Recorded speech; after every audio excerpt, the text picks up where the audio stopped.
Dans cet épisode, je vous propose de découvrir 3 stratégies naturelles pour calmer l'inflammation.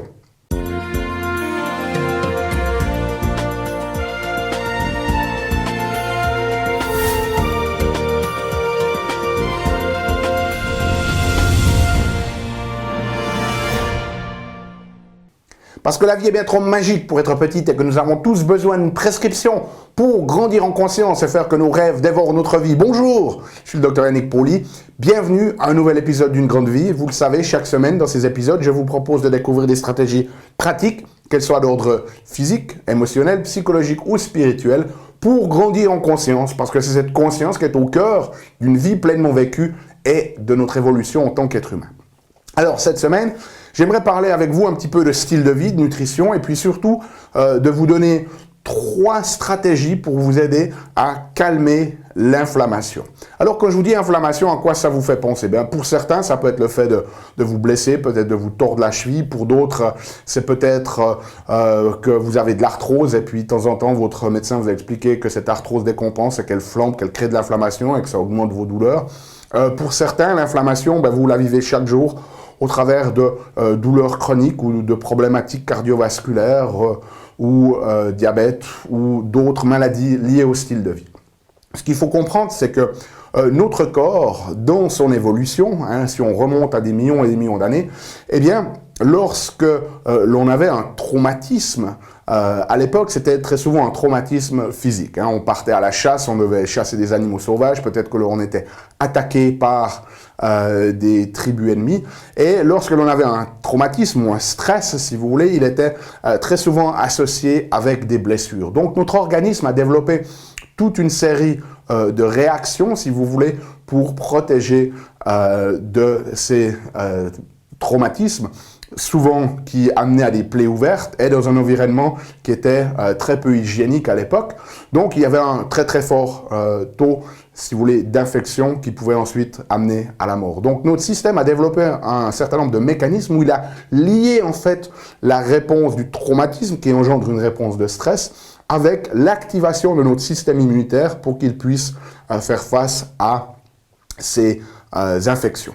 Donc, dès le moment aujourd'hui où on a un stress, qu'il soit physique ou qu'il soit émotionnel, dès le moment où on a une blessure ou dès le moment où on a une infection, eh bien, on va avoir une activation, en fait, à la fois de notre système nerveux, du système nerveux qu'on appelle sympathique, et de notre système immunitaire, notamment sa branche qu'on appelle le système immunitaire inné. Et ce sont ces 2 mécanismes, en fait, qui vont aider le corps à lancer une réponse inflammatoire. Alors, la réponse inflammatoire, elle est extrêmement importante parce que c'est elle qui commence le début de la guérison. Mais ce qui se passe, c'est que notre organisme, eh bien, il avait développé cette réponse inflammatoire pour qu'elle soit destinée à être à très court terme. Et avec les changements majeurs que l'on a opérés dans notre style de vie de nos jours, eh bien le problème c'est que on a déséquilibré, si vous voulez, notre physiologie par rapport à notre environnement. On a créé un environnement qui ne respecte plus les lois biologiques de la vie et cela fait que ces mécanismes inflammatoires maintenant s'installent de manière chronique et les études scientifiques sont extrêmement claires à ce niveau-là. Cette inflammation chronique, qui n'est pas des taux d'inflammation que l'on retrouve dans des infections ou par exemple certains marqueurs comme la protéine C réactive, la CRP, montent à 10, 20, 30, 40 ou plus. Ce sont des taux toujours légers, presque subcliniques d'inflammation, mais qui sont suffisants sur la longueur pour endommager nos tissus. Et comme je vous le disais, les études sont très claires.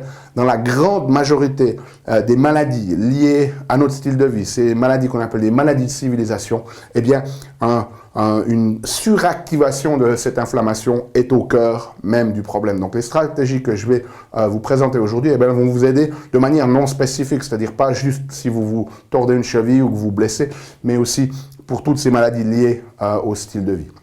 Donc, commençons tout de suite. Avant ça, pardon. Une des choses qu'il faut comprendre, c'est que la plupart des praticiens ne comprennent pas très bien comment fonctionne cette inflammation. La plupart pensent que voilà, quelque chose déclenche cette inflammation et tout d'un coup, cette inflammation, elle passe d'elle-même. C'est un petit peu comme si vous étiez en voiture, tout d'un coup, vous accélérez et puis ensuite, vous enlevez le pied de l'accélérateur et la voiture, par friction, va gentiment commencer de ralentir par elle-même. En fait, ce n'est pas vrai. L'inflammation, l'initiation de l'inflammation va se faire par un certain nombre de mécanismes, mais la résolution va être une phase active. Donc, la résolution ou arrêter une inflammation, ce n'est pas un mécanisme passif où l'on a juste arrêté ce qui a initié. Il y a des mécanismes actifs qui vont devoir se mettre en place. Là, a même un nom. On appelle ça la résoléomique. Okay. Les scientifiques trouvent des noms très compliqués des fois. Mais il faut comprendre que arrêter une inflammation, c'est un processus très actif. Okay. Donc, cette inflammation, comment ça se passe? Eh bien, il y a toujours 3 phases. Dans une première phase, il y a ce qu'on appelle cette phase d'initiation.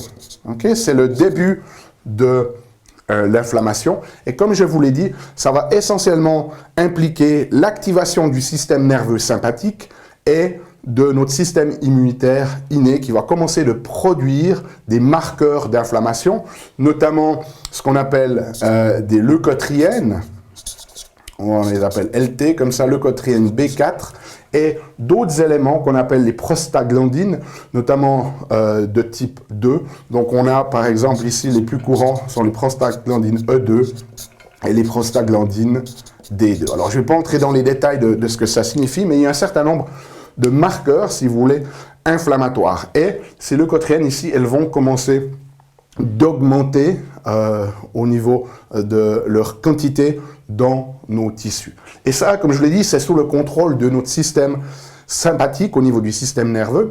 Donc ce système sympathique, lorsqu'il s'active, il va faire 2 choses. Dans un premier temps, très rapidement, le système nerveux sympathique s'active et il va produire ce qu'on appelle de la norépinéphrine ou noradrénaline. Okay? Ce sont des molécules qui vont préparer le corps à se mettre en défense. Et puis ensuite, par une autre voie, par la sécrétion notamment d'hormones, eh bien, il va commencer de stimuler une autre hormone que vous avez déjà très certainement entendu parler parce qu'on en a souvent parlé ici, c'est le cortisol. Okay? Donc, au départ, ce qui va se passer, c'est que pour cette inflammation, pour qu'elle se produise, il faut qu'on ait des taux de norépinéphrine qui soient supérieurs au taux de cortisol. Mais ce cortisol, il est un petit peu en retard par rapport à la production de norépinéphrine, mais il va ensuite vraiment submerger, si vous voulez, les tissus. Donc, il arrive très rapidement à faire une action. Et pour pouvoir maintenir ce déséquilibre entre les deux, eh bien, le corps a trouvé une astuce, c'est de rendre les récepteurs à cette molécule résistants. Okay? Vous avez peut-être déjà entendu parler du diabète, où on a une problématique de résistance à l'insuline, c'est-à-dire que notre corps produit de l'insuline, mais en fait, les récepteurs sur les cellules n'arrivent plus très bien à écouter le message, si vous voulez, de cette hormone. Donc, c'est un peu comme, lorsqu'on a une résistance aux récepteurs, c'est un peu comme si la cellule est devenue sourde au message. Et là, ce qui va se passer, c'est qu'on va avoir, en fait, une résistance aux récepteurs au cortisol, mais aussi une résistance aux récepteurs à l'insuline. Okay? Donc ça, c'est très très important à comprendre. Et puis ensuite, ce mécanisme-là, eh bien, il doit durer en général entre 8 et 12 heures.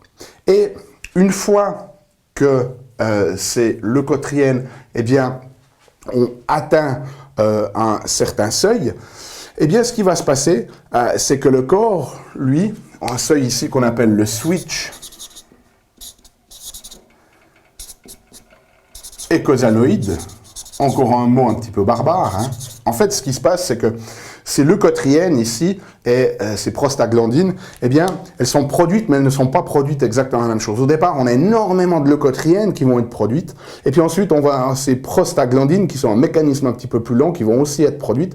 Et lorsque le taux de leucotriènes et le taux de prostaglandines sont les mêmes, eh bien, on arrive à cette notion de switch eicosanoïde.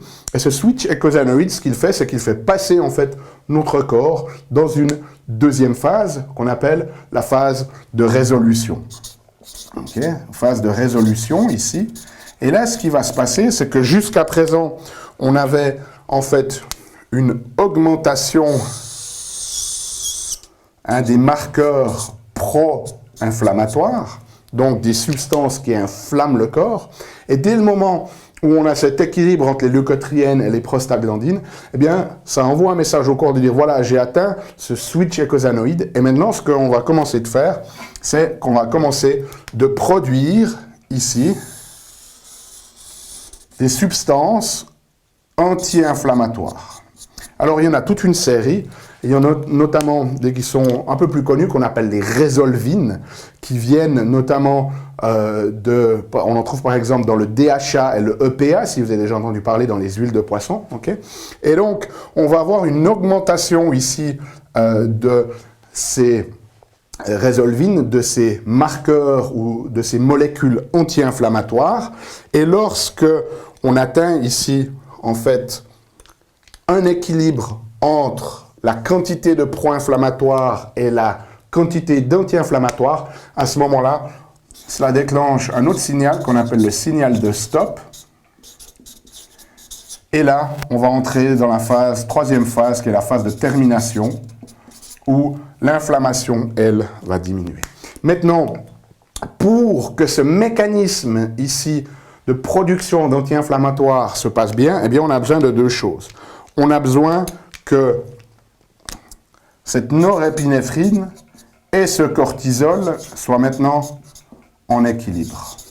Okay. Et pour que cela puisse fonctionner, il faut que l'on ait une diminution de la résistance aux récepteurs, au cortisol et à l'insuline. C'est-à-dire qu'il faut qu'on retrouve une sensibilité. Il faut que ces récepteurs sur les cellules puissent à nouveau écouter le message. Okay. Et dans cette phase de termination, ici, eh bien, une fois qu'on a autant d'anti-inflammatoires que de pro-inflammatoires, que le signal de stop est activé, eh bien, ici, il faut même que l'on passe dans une notion où la norépinéphrine soit moins active que le cortisol. Et cela, ça va se faire notamment au travers d'un mécanisme par le nerf vague. Le nerf vague, lui, c'est le nerf principal du parasympathique. On sait aujourd'hui que ce nerf vague, lorsque l'on stimule, il a une action anti-inflammatoire. Il y a même des études qui montrent que lorsqu'on utilise de la stimulation transcutanée de ce nerf vague, eh bien, on peut réduire l'inflammation, par exemple, comme dans la polyarthrite rhumatoïde. Okay. Donc là, en fait, on passe d'une configuration, pour cette phase de termination, d'une configuration du système nerveux sympathique de stress, et il faut ensuite qu'un autre système nerveux parasympathique du nerf vague, lui, puisse s'enclencher. Okay. Donc, voilà un petit peu comment ça se passe pour cette inflammation. Et donc, maintenant qu'on a passé de l'aspect théorique, pour que vous compreniez que ce sont des mécanismes en fait actifs qui initient cette inflammation, mais aussi des mécanismes actifs qui l'arrêtent, qui la stoppent, eh bien, on va pouvoir parler un petit peu de qu'est-ce qu'on a besoin de faire. Parce que je pourrais très bien vous dire, voilà, la théorie, débrouillez-vous. Ce qui ne serait pas très sympathique de ma part. Alors, de quoi on a parlé? Eh bien, on a parlé tout d'abord qu'il y avait ici des molécules pro-inflammatoires, notamment des leucotriènes et des prostaglandines de type E et de type D, mais de catégorie 2. Et ces prostaglandines de type 2 et ces leucotriènes, elles vont être produites notamment par toute la consommation d'aliments qui vont être riches en deux choses. Riches en ce qu'on appelle des oméga 6. Okay. Et on trouve ces oméga 6 de manière très fréquente dans notamment les huiles végétales, une majorité des huiles végétales. Okay. Et puis aussi par ce qui contient de l'acide arachidonique. Okay. Et ça, on va le trouver notamment dans les produits animaux et dans les produits laitiers. Donc la première des choses qu'il faut savoir, c'est que ces oméga 6 ici, eh bien, on a une contrepartie qu'on appelle les oméga 3. Et il faut qu'ils soient en équilibre. Traditionnellement, on estime qu'il ne faudrait pas avoir plus de 3 fois une certaine quantité d'oméga 6 par rapport à des oméga 3. Donc il nous faut un ratio de 3 pour 1. Pour certains organes, comme le cerveau, les scientifiques estiment même que c'est 1-1. Le problème, c'est que de nos jours, on consomme énormément de ces éléments dans les huiles végétales, mais aussi dans les céréales, par exemple, de ces oméga 6, et on a un déséquilibre. Il est estimé qu'on a maintenant quasiment 20 à 30 à 40 fois plus d'oméga 6 que d'oméga 3. Donc la première des choses à comprendre, c'est que si on a un déséquilibre au niveau alimentaire et que l'on a beaucoup de ces oméga 6, de ces acides arachidoniques, eh bien, on va finalement pousser la réponse inflammatoire encore plus. Ça va produire plus d'inflammation, que ce que la nature avait prévu. Okay? Ça, c'est le premier élément. Ensuite, on a dit ici que pour que la phase de résolution se fasse, eh bien, on va devoir produire un certain nombre de substances anti-inflammatoires, notamment des résolvines, qu'on trouve où, eh bien, je vous l'ai dit, notamment dans l'EPA et le DHA qu'on trouve, par exemple, dans l'huile de poisson. Donc, on sait de nos jours, et ces résolvines, elles viennent effectivement la plupart du temps de ces oméga 3. Okay. Donc, comme on est très souvent, la grande majorité de la population est en carence de ces oméga 3, une diminution, eh bien ici, on n'a plus suffisamment, si vous voulez, d'éléments pour produire ces anti-inflammatoires ici, et puis on va peut-être partir dans une courbe comme ça. Et vous voyez que si on augmente plus les mécanismes d'initiation et qu'on diminue ces mécanismes de résolution, bien au bout d'un moment, ces deux flèches, finalement, ne se rencontrent plus jamais, et notre corps n'est pas capable de produire un signal de stop, et donc l'inflammation reste persistante dans votre corps, et finalement ça commence d'oxyder, de rouiller, si vous voulez, vos tissus de l'intérieur. L'autre chose qu'on a dit ici, c'est que pour que ce mécanisme de résolution fonctionne, il faut que l'on retrouve une sensibilité au récepteur au cortisol et une sensibilité au récepteur à l'insuline. Donc ça veut dire qu'il y a deux autres mécanismes qui vont être faits. Si vous avez trop de stress dans votre vie, eh bien, vous inondez votre corps de substances, dont le cortisol, et si vous produisez trop de cortisol, à la longue, eh bien, ces récepteurs vont aussi commencer de devenir sourds au message du cortisol. Donc, si vous développez une résistance au cortisol parce que vous avez trop de stress dans votre vie, eh bien, votre corps ne va pas pouvoir redévelopper la sensibilité qu'il a besoin de redévelopper pour pouvoir enclencher cette phase de résolution, et vous maintenez aussi actif cette inflammation dans votre corps. L'autre mécanisme, on a dit, c'est lié à la sensibilité à l'insuline, et ça, c'est directement lié à votre régulation de la glycémie. Okay, la glycémie, c'est essentiellement la quantité de sucre que vous avez dans le sang. Donc, si vous mangez trop de choses qui contiennent du sucre, et de nos jours, on trouve du sucre partout parce qu'il est surajouté dans tous les aliments. Les industriels ont bien compris pourquoi, parce que c'est une substance addictive. Donc, on devient addict à leurs aliments du fait qu'ils rajoutent du sucre. Et donc, si vous n'avez pas une bonne régulation de cette glycémie, si vous partez en hypoglycémie, vous allez déclencher une réaction de stress. Si vous partez tout le temps en hyperglycémie, vous allez développer une résistance à ces éléments, à ces récepteurs à l'insuline. Et donc, votre corps ne sera plus capable d'initier cette phase de résolution. Et puis finalement, au niveau de la phase de termination, on a dit qu'on doit activer le nerf vague. Et le nerf vague, lui, il peut s'activer si on n'est pas trop sous stress. Si vous êtes sous stress, vous allez activer votre sympathique et puis vous allez détonifier en fait votre nerf vague. Donc si votre nerf vague n'est plus assez actif, ça va être difficile pour nous d'enclencher cette phase de termination, et donc l'inflammation va se perpétuer dans les tissus. Donc vous voyez à quel point ici maintenant on a vraiment trois gros facteurs. L'alimentation, notamment au niveau des équilibres entre les oméga 6 et les oméga 3, il y a d'autres facteurs dedans. Ici je reste le plus simple possible parce que vous avez vu que c'est déjà peut-être un petit peu complexe comme ça, mais l'alimentation va jouer un rôle. Le stress va jouer un rôle, et la régulation de la glycémie. Donc peut-être que vous êtes partie de ces personnes qui ont de l'inflammation et que vous avez aussi essayé de gérer cette inflammation naturellement à travers l'alimentation, à travers des suppléments, par exemple d'oméga 3, ou peut-être des herbes, parce qu'il y a des mécanismes d'enzymes ici, et certaines de ces enzymes peuvent être influencées par certaines herbes naturelles, et que vous essayez ces mécanismes et ça ne fonctionne pas, ce qui vous manque dans votre équation, en fait, c'est cette gestion du stress et cette régulation de la glycémie. Donc, souvenez-vous, si vous voulez calmer cette inflammation naturellement, l'alimentation, très très importante, notamment cet équilibre oméga 6, oméga 3. 2, gérer votre stress, assurer qu'il y ait un équilibre dans votre système entre le sympathique et le parasympathique et que vous puissiez réactiver ce nerf vague. Et là, il y a toute une série de choses qu'on peut faire. C'est pas le but de cette vidéo aujourd'hui. Et puis surtout, assurez-vous d'avoir un bon contrôle de cette régulation glycémique, ce qui veut dire faire très attention aussi à votre alimentation et ne pas manger de choses trop sucrées. Et puis, il y a un autre facteur ici qui va jouer un rôle déterminant dans la régulation de cette glycémie, dont on ne parle vraiment jamais, c'est les rythmes circadiens. En fait, ces rythmes du jour-nuit, hein, ces rythmes qui coordonnent le sommeil, vont avoir un impact très très significatif ici dessus.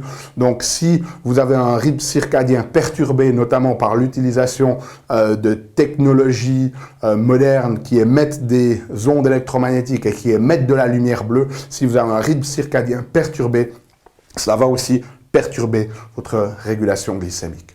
Donc voilà, laissez-moi savoir ce que vous en pensez dans les commentaires. Nous, on se retrouve la semaine prochaine pour une nouvelle vidéo. D'ici là, souvenez-vous, aimez la vie, émerveillez-vous et contribuez chaque jour un petit peu plus.